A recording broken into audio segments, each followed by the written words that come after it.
La presse internationale avec Géraldine Vossner. Géraldine, l'un des sites d'information les plus lus aux États-Unis est entré en guerre contre les cornflakes. Oui, pas n'importe quel site, Samuel. Breitbart News, ce portail de la droite alternative, confidentiel il y a quelques mois, mais que la victoire de Donald Trump a porté au sommet.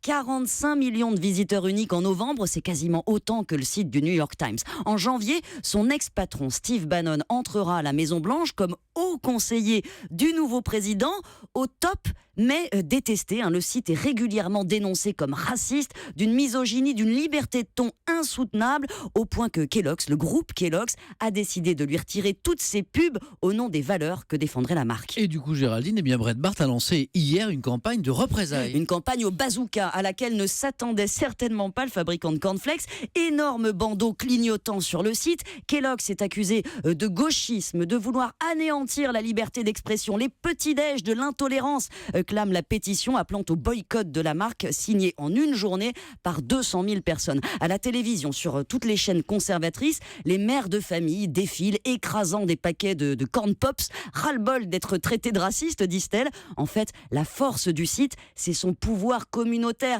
Il s'en prend à l'État, aux médias, à l'industrie culturelle. Ses lecteurs se voient comme des résistants au système, en lutte contre toutes sortes d'ennemis. Et quand le site leur en désigne un, ils foncent. Et la campagne boycott Kellogg's s'est répandue à une vitesse incroyable. La marque en souffre déjà. Son action hier a perdu 2%. On a l'impression qu'il n'y a qu'aux États-Unis que ça peut se produire. Le pouvoir de ce site est si important. Bien sûr, parce qu'il remplit un vide que Steve Bannon avait théorisé d'ailleurs en disant 2/3 des Américains font plus confiance à la presse, aux médias. C'est ma part de marché. Et c'est aussi à ce public que Donald Trump a parlé.